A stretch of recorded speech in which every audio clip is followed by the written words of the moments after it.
Hello. I think I have sound now. Well,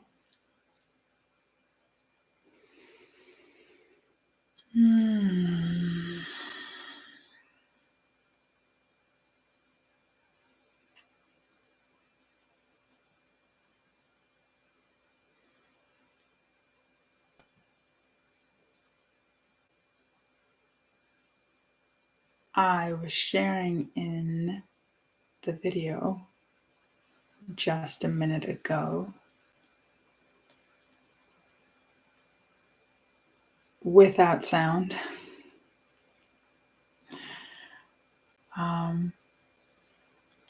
The sound cut out when I eagerly showed my wall of Avalokiteshvara images aligned in a butterfly, which was not the plan, but it just happened.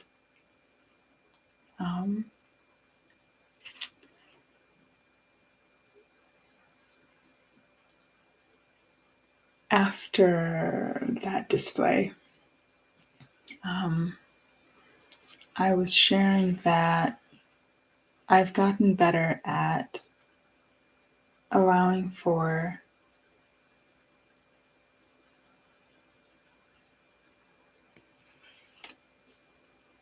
everything to be as it is.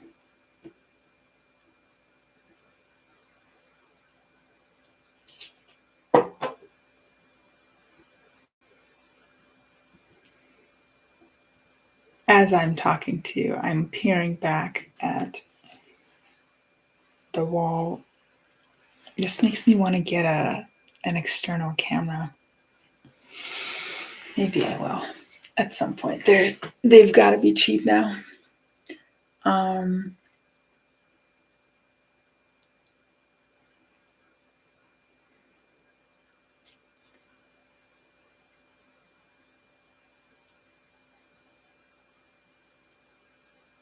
I've been letting go more and more of the idea of arranging things, planning ahead.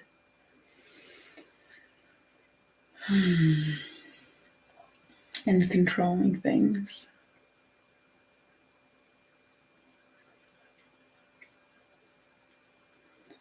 And I wasn't sure that I was going to make any more videos because I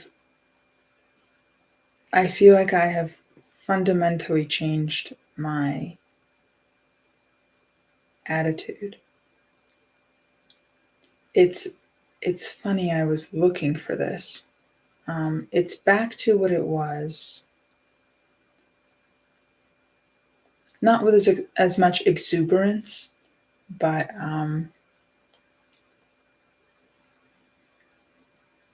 with the same certainty. When I first found my confidence at the beginning of 2020, there was a shift in my personality and in my life.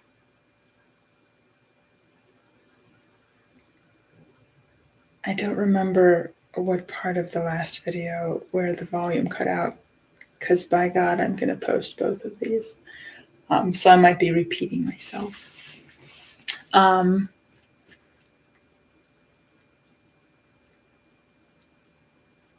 In the early part, it's so funny.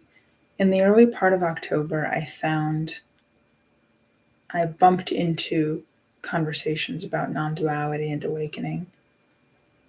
And in the early part of December, all of that, it's not that it disappeared. The same way that the Buddhist concepts that I picked up in the Buddhist center that I went to for 5 years, they haven't gone anywhere. They're part of my life. So all the things that I've picked up in the last couple of months are part of my life, and they are now part of a daily, I was going to say practice. There's no practice. It's just.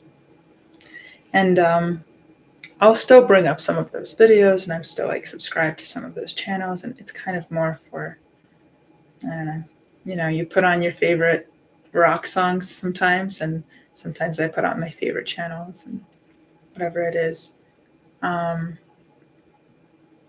had a curiosity about it, and so I really dipped into listening in on all of that stuff. And there was a very poignant, specific moment at which all of that dissolved.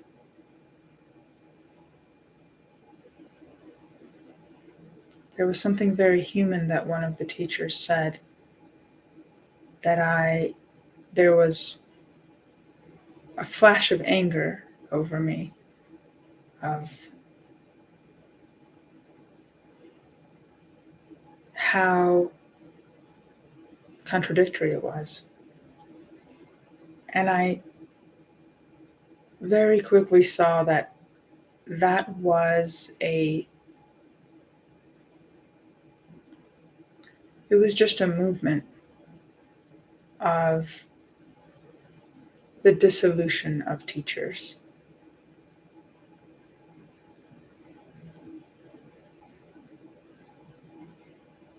And to repeat myself from the last video, or just to repeat myself, because I don't remember what I've said anymore. I shortly after found a quote that said, you're on the right path when the path dissolves and you trust yourself. So I have remembered that trust that I've had since the beginning of 2020, where I knew and wasn't afraid of moments of fear, moments of being unsure, because I knew ultimately that everything is fine. Everything happens the way that I put it, like everything happens as it does.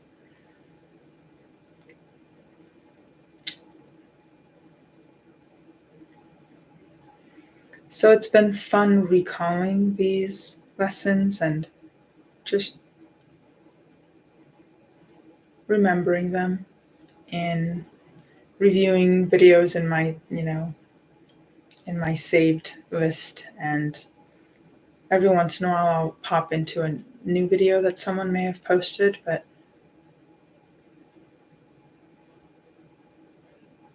I'm no longer thirsty to hear any of that. It's like replaying, because it's the same.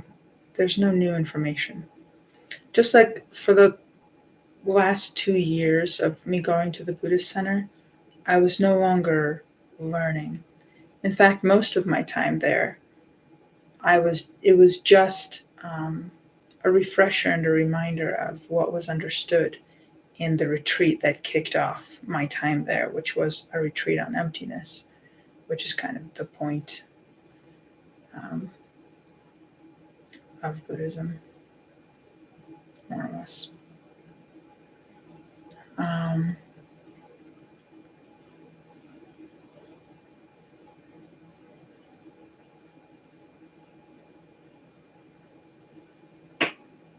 So it's been fun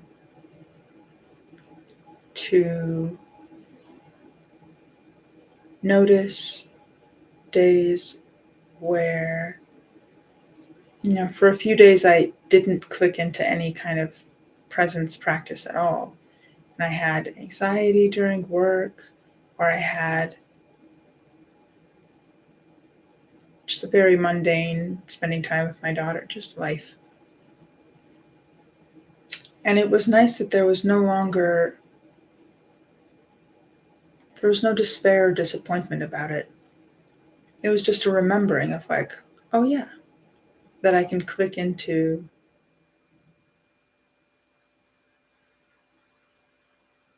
presence so much faster and just decide to feel amazing. It's becoming much more effortless. So today,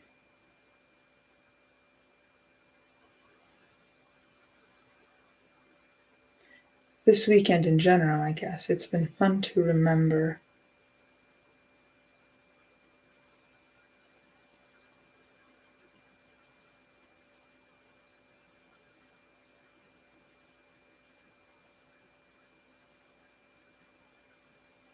that there's nothing to control, and that just experiencing every moment in every detail is enough and fantastic. I'm finding more peace, and um,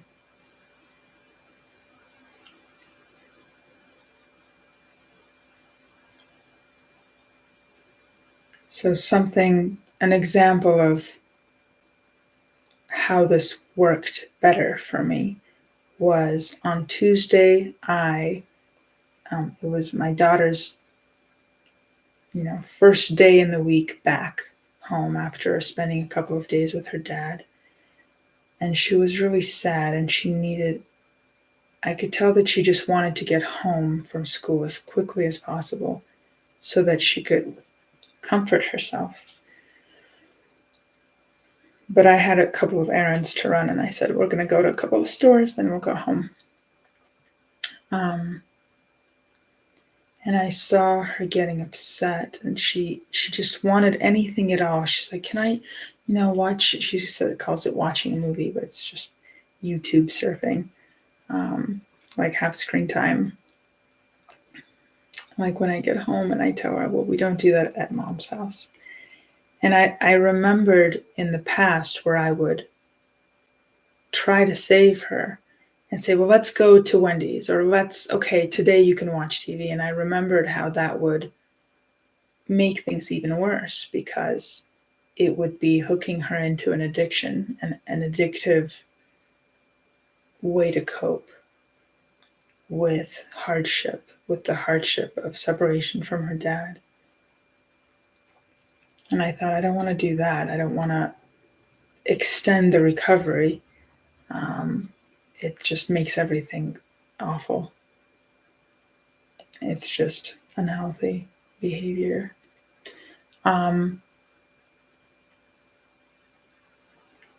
So I was kind of thinking of like, how do I fix this situation? And then I thought, the best thing I can do is be here for her, and to not ignore, not get her to not feel sad, but to be there for her and to do that thing that I've been so angry at the past at, like her dad not doing, just being present with her. So when we pulled over to the first place where I had to go, and she was like, can I stay in the car? And I was like, all right. I went inside. I came out for a second, and I saw that she was crying. And I just stopped what I was doing, and I knocked on the window of her door. And I said, can I just give you a hug? And I just hugged her and let her feel sad. And I said, it's okay that you feel sad. And I'm here, and I'll hug you for as long as you want. And I can leave you alone if you want me to. There was no solution. And I saw that allowing her to be exactly where she is the way to go. And to be there with her. And I think about the effects of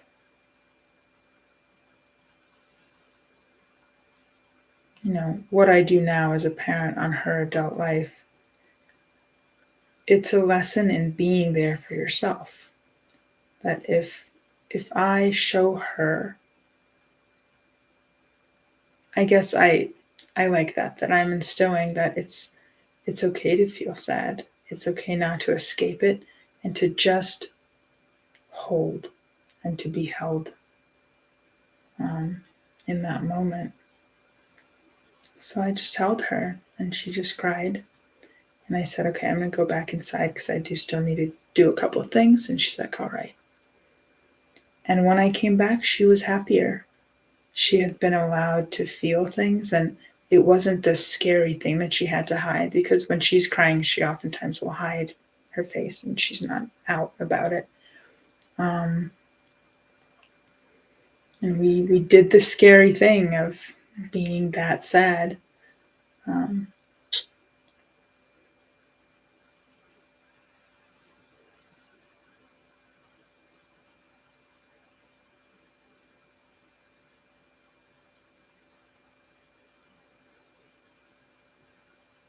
And it's been a great week of just hanging out. No escapes, no addictions. We've been eating very little,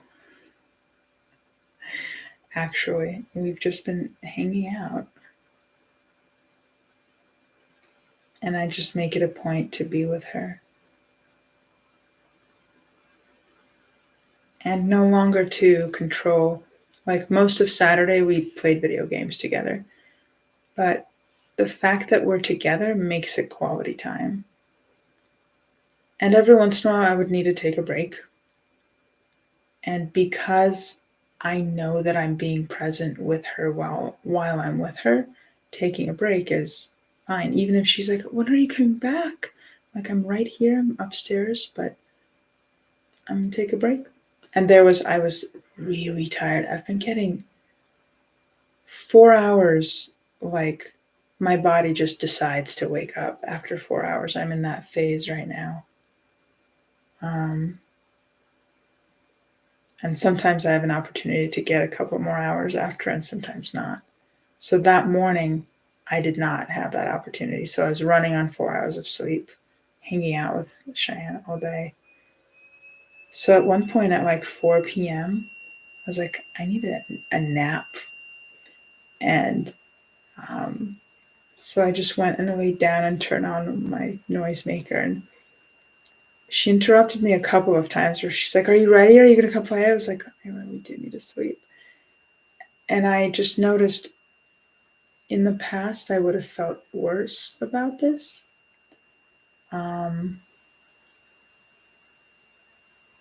But it felt okay to do what I needed and to be with her most of the time, but then to take breaks and to be with me a little bit at a time.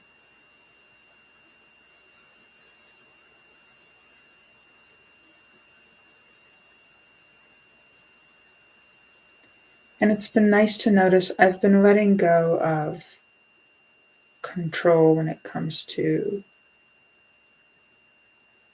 healthy behavior, when it comes to like exercise or like eating the right thing. Like right now, so Cheyenne has a hard time with like self-care and like bathrooming, and her dad like came up with this thing where she like gets chips or Cheetos if she keeps things clean or something, and it's been working. But it means like it's $5 every day to go to the convenience store and buy what we call a special snack. And sometimes that's dinner.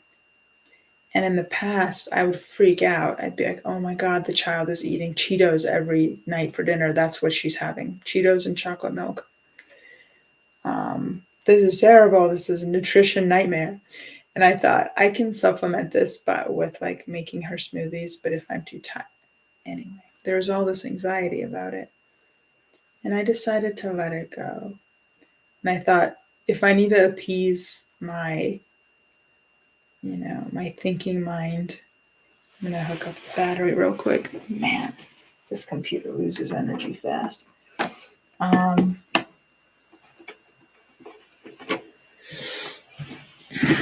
I can remember that she has a young body and, this will all pass, all this stuff. And it's okay to just relax. It's not like it's, 10 years of Cheetos for dinner. But anyway, and, freaking out about finances of like, for how long is it going to be $5 a day, added up.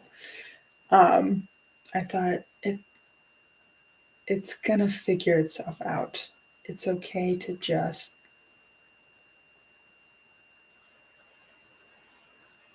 keep going.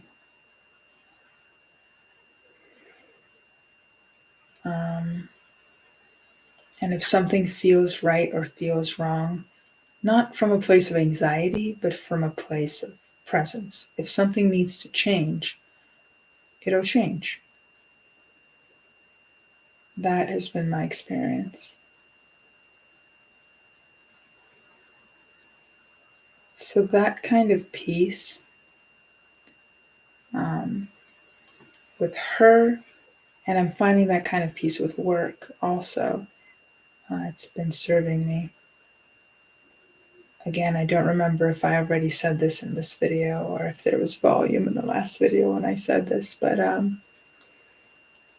with work, so much of my anxiety has come from when there's so much to do, how to prioritize and what is the right thing to do first. And be like, oh, who's waiting on what and to whom do I owe whatever to get done things in which order. And sometimes on the really bad days, something will catch my eye and I'll start doing it and then think, wait, is that the most important thing to do? Maybe I should choose something else. And suddenly I'm back to looking at 20 things, which is like a time management nightmare. It's one of the don't do things. But anyway, when you're overwhelmed, just, it's this overthinking. And it's been nice at least to consider, let's see how it goes this week, but to remember that it can work to just do.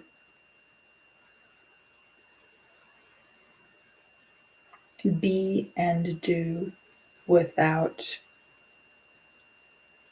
thinking that thought is somehow going to make it a more functional situation.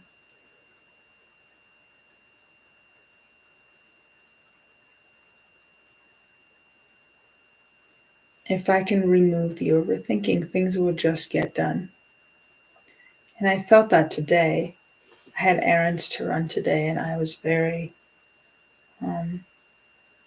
I've been getting better at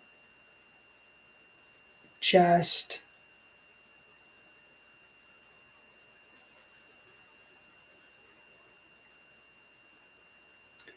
like the Zen sayings of like walking when you walk, sitting when you sit.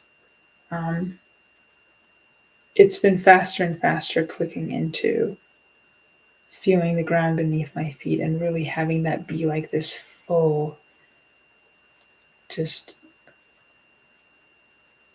like luscious feeling of contact with, whatever it is, feeling in my body, whatever it is that I'm doing.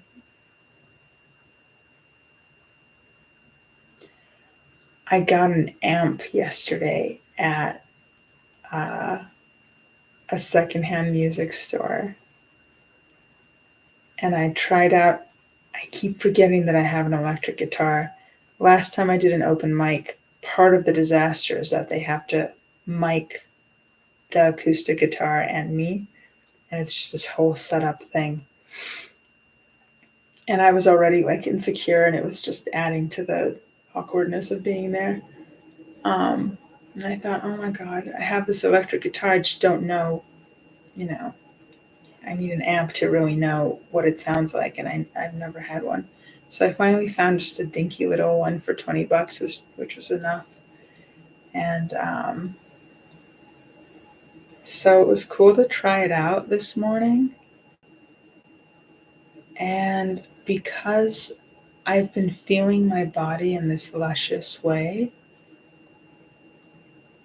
it was nice to hear my voice in this state, just a more full, free voice.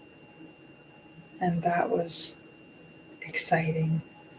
Um, it was fun to just, this is where ADD can really, there's no deficit. It's a misnomer at that point. I came up with a different interpretation of ADD and I forgot what it was. Instead of attention deficit disorder, it's more like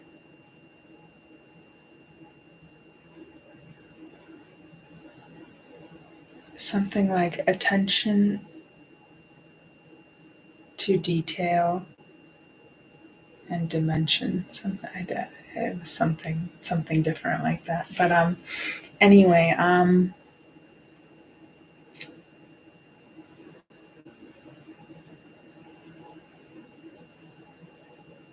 wherever my eyes fell, whatever felt like the right thing to do, I just did that. It was nice. Some dishes got done.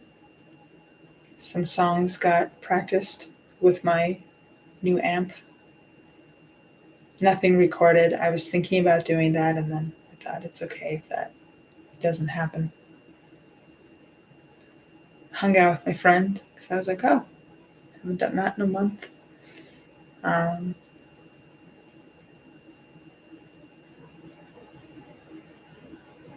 and found and wrapped some presents for my nieces and nephews. That was fun. So I really made the most out of this day. Wasn't sure if I was ever going to do this again, but just wanted to share. I do feel like I'm in a new mode.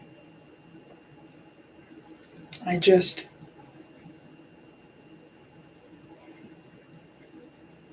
you know, was hearing all this talk of awareness, all this talk of awakening. And I thought, oh, I feel like that might happen soon. Let's see if we can document this moment in time. It's great because the videos that I made, some of them are great reminders to myself where I really am my own teacher in those moments. Um,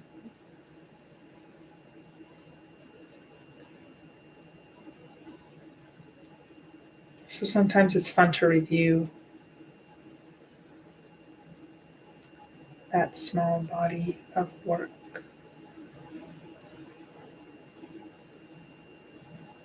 I feel like this whole thing has been so chaotic, and I've been here for a half hour that I've just been talking. Don't know what happened.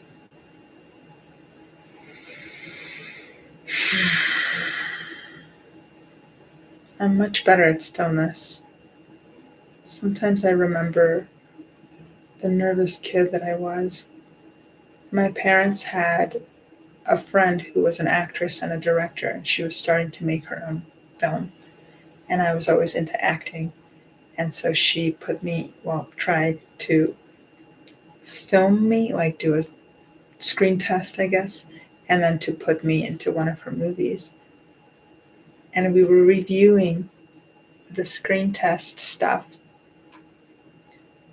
And she was pointing out to me, she was like, you see, in this whole thing, there's not one moment of you acting naturally. You are wildly self-conscious. And I'm just sitting there like this awkward teenager, like, and there was like 1 second of me not trying where I was like lost in space. She was like, and right there, that's the only instant where you are not uncomfortable.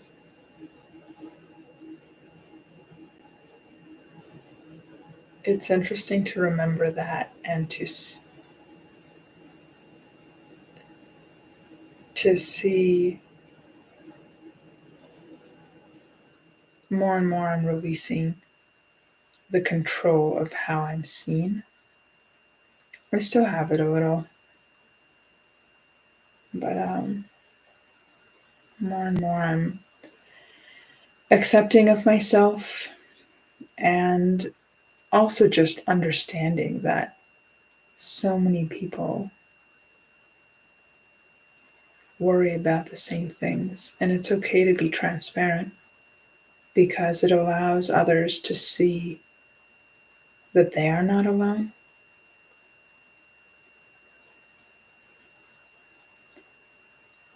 Because I've come to know that I am not alone. So that's fun.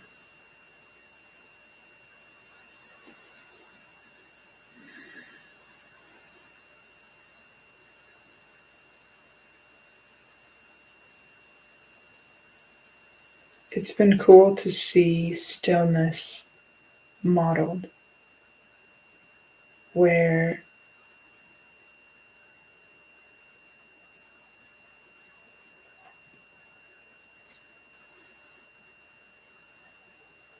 I've experienced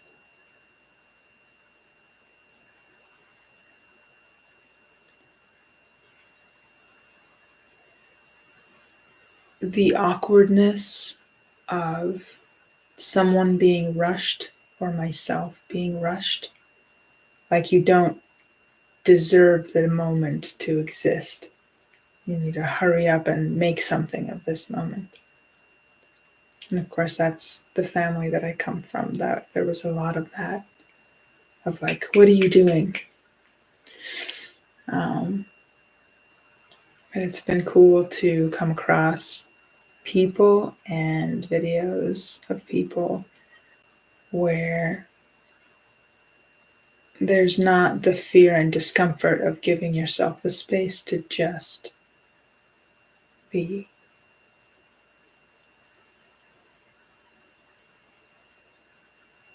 I remembered something recently from my childhood where if there was like a pressure to do something or get together or like a let's go moment, I would slow down. And I remember my elders kind of complaining about this when I was a kid. And I remembered the feeling of what that was, that I was trying to ground almost, to feel the sensation of picking up what I needed to pick up and to truly be in that moment as a way to kind of set a natural boundary against being rushed. And it forced my intentional action and for them to wait for me. Um, and it was the feedback that I got was that I'm this inadequate, awkward thing for moving slowly and seeming really stupid. Um, and it was interesting to remember a different way of seeing that. Because before I used to think that it might have been dissociative or like me shutting down to deal with that moment. But I remembered, it was interesting to remember it differently. And now I'm doing that all the time and now I'm getting a different message, and part of community, like in the dance group that I go to, where like there's a circle in the beginning and at the end. And I remember hearing at the end of dance where the facilitator said, find your way back to the circle in your own time with curiosity, where every moment has the curiosity of how it feels to intuitively move through space in a way that isn't this like, okay, all right, just get to where you're going. Like there is no where to go. There's nowhere to get to. There is just the movement.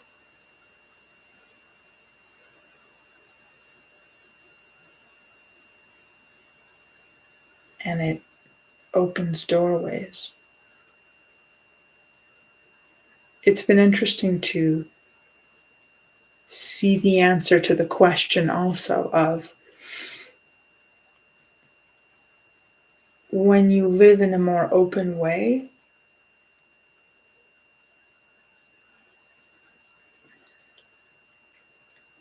you see that beforehand it was like, well, I have to get to a place where there's an opportunity. But the more open you become, the more you see that the opportunity is there, whether it be in business, in friendship, in love, in getting things done, whatever it is. Opportunities are right there. It's just your eyes are not focused to see. Just like, your mind discounts most of the data it collects so that you can move through the world in this functional way. When you slow down and open your mind and your eyes to what's around you without it being goal oriented, but just being grateful and open for everything that you have. It's like when you are searching for a specific item on a crowded desk or whatever, and it's there, but you just don't see it. You keep glazing over it because you're allowing expectation to filter out what's not expected. So when you put that down, suddenly you see what's right there in front of you and always has been. So it's been fun to notice those things. That where you're going is just like the graying out of things that are right in front of you and seeing things in more color and being like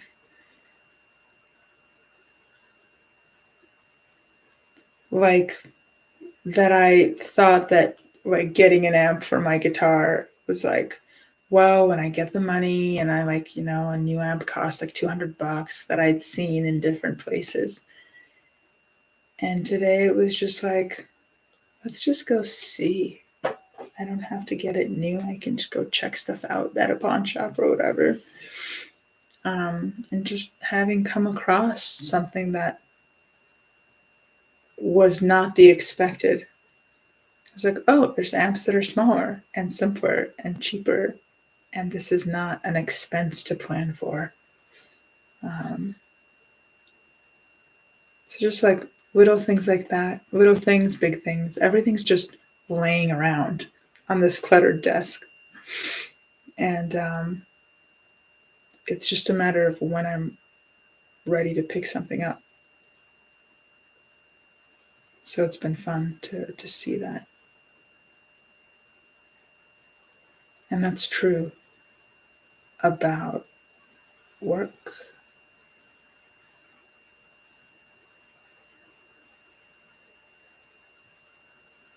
not just my current job, but livelihood in general, because that weighs on my mind sometimes. That's true about presence, friendship, experiences.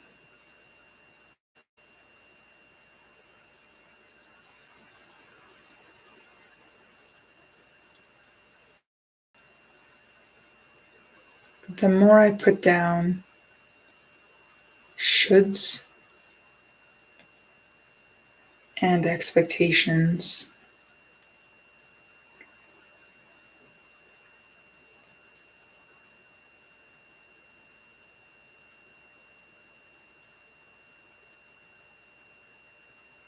the easier it is to let go of anger and losing time.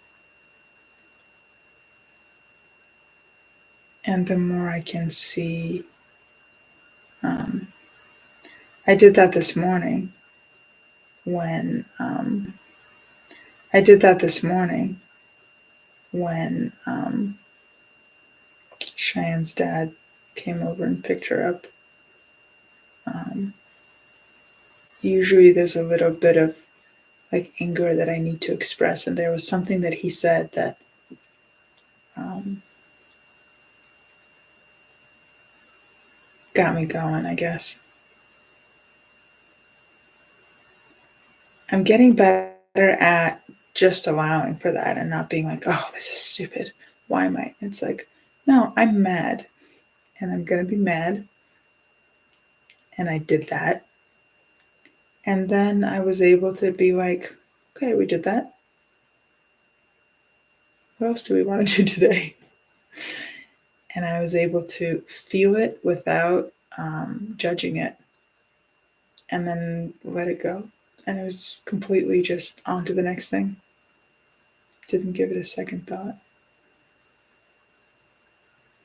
So I'm getting better at just feeling things and allowing any of that to just be part of what's happening without judging or controlling it.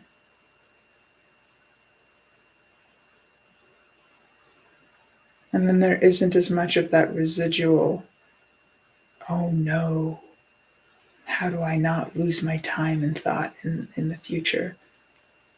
That it's fine.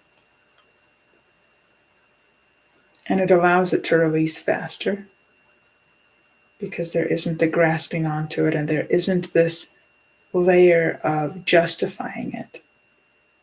Like, I find that I need to justify things less and less. So that layer falls away. So things go faster. And my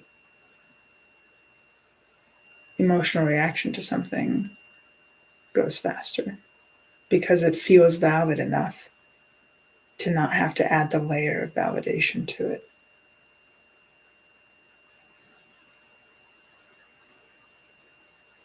It's fun to watch shame go away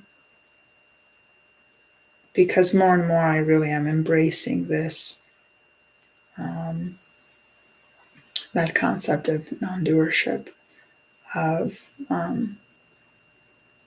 this is how this system runs, and I can love it and not judge it and allow things to process as they do and be there for myself. And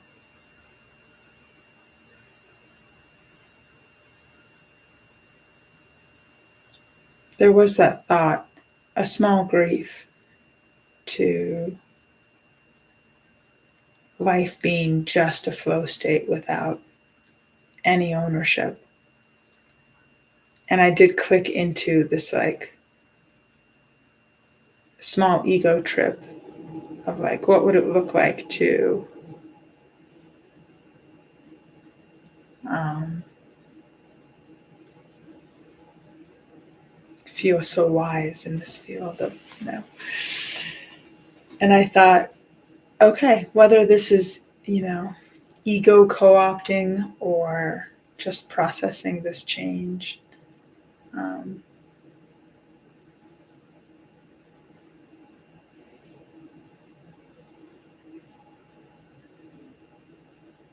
it's okay to, you know,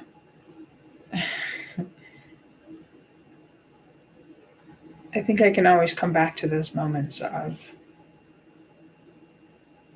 I can ascribe ownership to things if I really need to.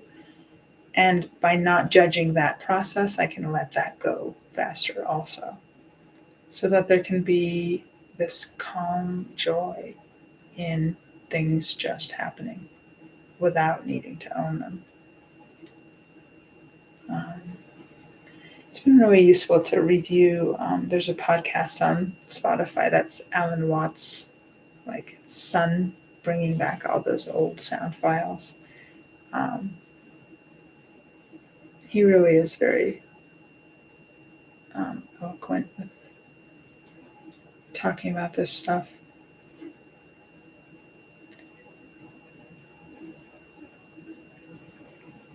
So that was felt useful to listen to that today. Um,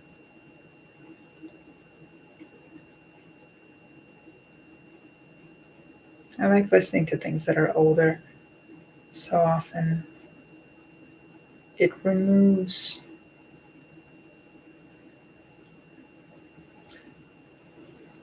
like, there's a history book that I have that I love.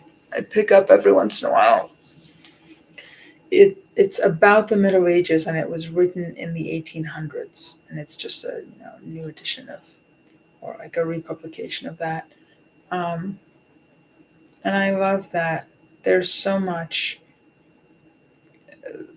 There's not the bias. Like, obviously it's written by a person, so there's bias there, but um, it's refreshing to read something that I have the perspective of time on that text. So it feels less slanted because the text itself is part of history. Um, so it's nice to listen to Alan Watts because it's not a new voice saying these things in this new way that, like, it feels much more,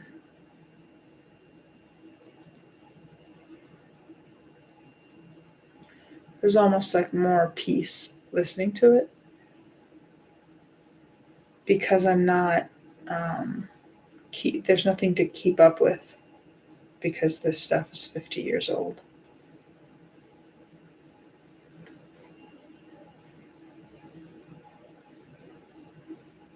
And it's so all encompassing the way that he talks about all this stuff that I just picked up. And it's cool to hear it in a new light because I've learned more. And looking back at um, those old talks, I can put more things in perspective and in context. I don't want to stop talking to you, but there's really nothing that that I'm saying, and it's past midnight.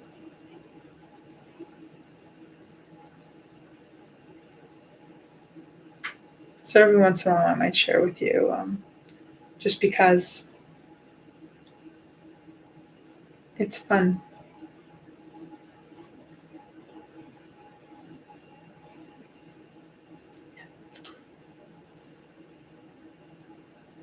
I like that. Um, One of the nice things about uh, when I kind of decided that it's fine to not make any more videos, and I knew that this was eventually something that I needed to process. Like, I wanted to process it out. Um, the tracking of, like, ooh, I could talk about this later, like an experience that I was having. I couldn't help but think about how I might share about that later. So now that I feel like I've shared every version of the experiences that I've been having up to this point. There's been nothing new really. Um, Meaning nothing that I could say that would sound like a greater revelation of, like, oh my gosh, it's the same. It's all the same stuff when it comes to talking about it. Um, the new is just the experience. So I've been able to put down the tracking and put down the how to talk about something and to just experience it more fully and to stay in the moment for longer without getting kicked out with thought. Um, because I've reviewed a few of the videos that I've made in the past, and I kind of covered everything. Like, I don't feel like I've missed anything. So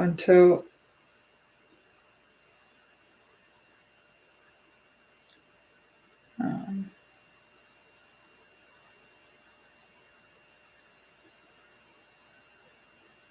until anything happens that might be considered like a new experience that I've never had before, until there's anything like that to share, there's no reason to make these.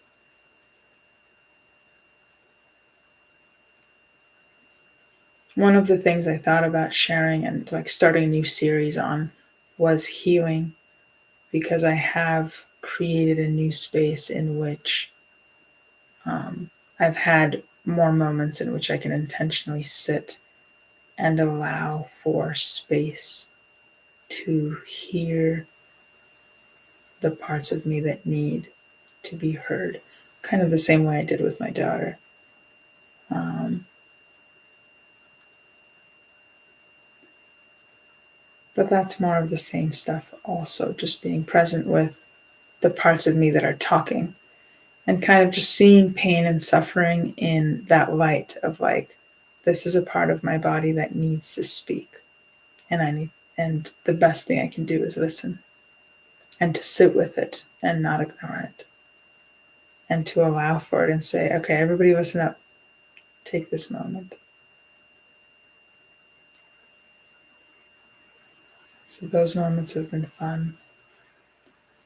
So right now the journey is, oh, it scared me, the deepening of that. And ultimately the cleaning out of that. Anytime I do like a session of listening to either, a part of me that, a trauma to heal, or uh, pain to sit with, things get lighter.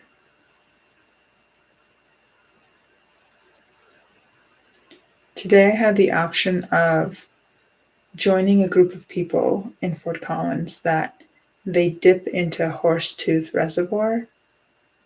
It's like a cold plunge group. And I've done it a few times with them. And I thought of doing it today. And I thought, what better way to throw me in my body than, um, like, one of the things that happens is like your toes start freezing off. And so the thawing out of your toes, I mean, for me, that was the most poignant part of the experience last time. Some people say you get into a euphoria, like my body knows how it goes.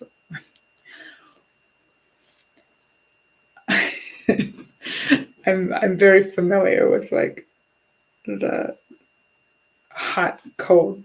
Like I've been doing that for years. Uh, but yeah, for me the most poignant part was my toes almost freezing off. And they're like, "Yeah, you should wear like special shoes," and I'm like, "No, I'm not gonna go buy special gear to do this." But no, I'm just being stupid. But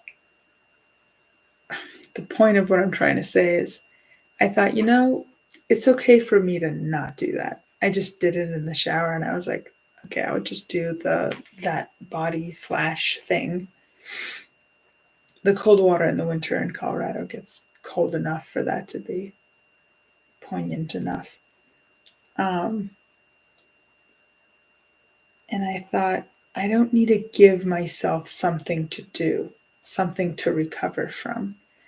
Because when I sit with my body, when it's not in pain, when there isn't something to work on, Matt Garrett talks about that, where he's like, one of his videos is about like, oh, I need something to work on. Give me some trauma to work on or some pain to work on. It's okay to put all that down and just be with yourself as you are without looking for fights to pick, looking for suffering to dig into. but just to be. And I thought, how about I have that experience without looking for trouble? Another video I saw today was Suzanne Chang talking about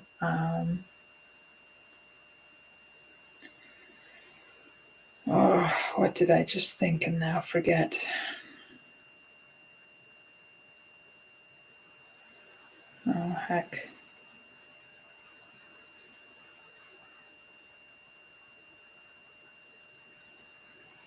Doing something where she shared how earlier in her life she'd gotten herself into so much trouble because she was fed this idea that having life experiences is better than not having them. And so she would basically go like looking for trouble, um, getting herself into situations that were ultimately bad. Um,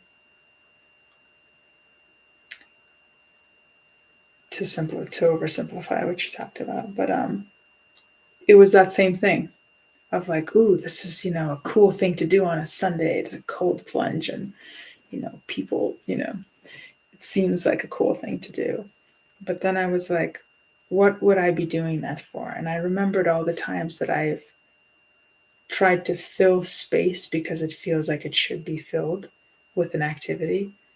It's so great to now have this endlessly available activity of just being with myself. There's nowhere to go. And the same way in which I hung out with my friend today, doing something just happens when it comes from a place of spontaneity. And that's great.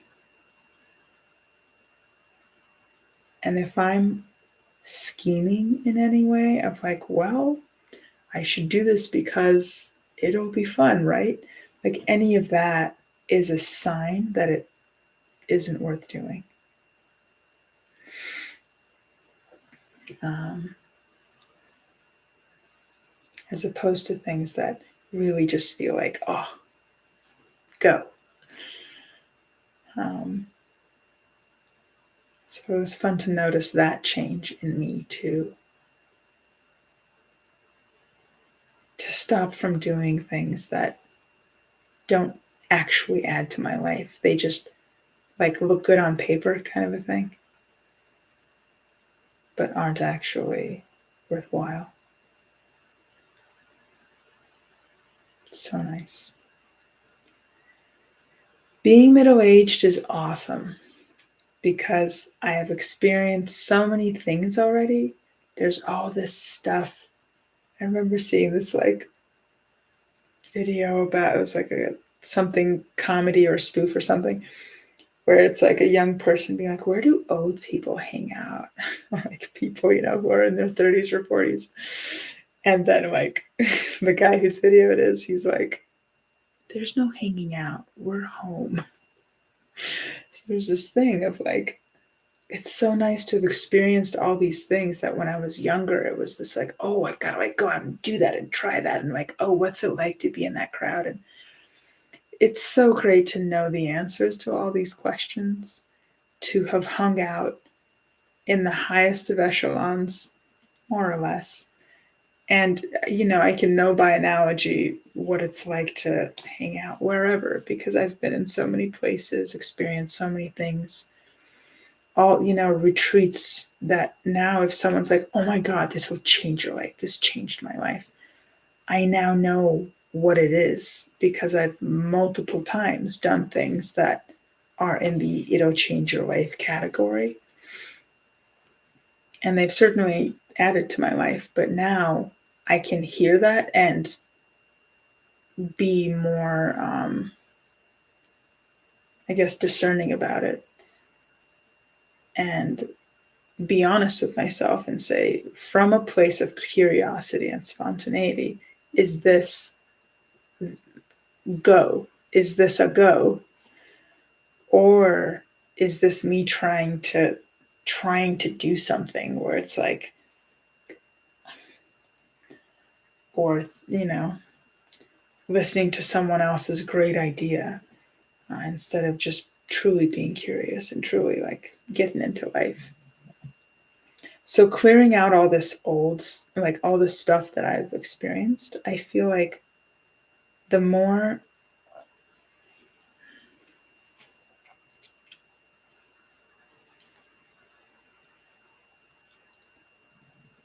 the more I can put down the idea of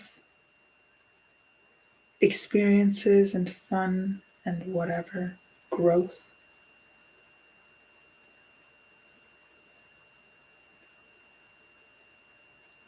the more I'll be clearing the way for actual growth and curiosity, for something truly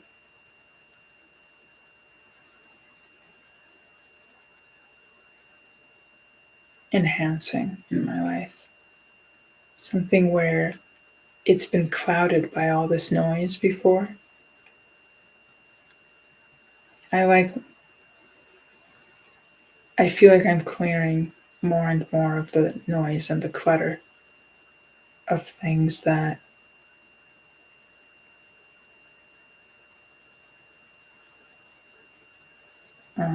once I put down grasping things that I remember being fun, I can find things that I haven't experienced yet.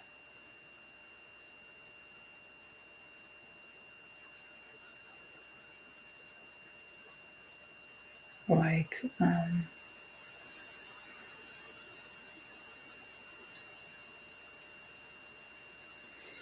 comes to mind to say, like kicking down the door of deeper human connection. Something that's been my greatest fear, really, being seen.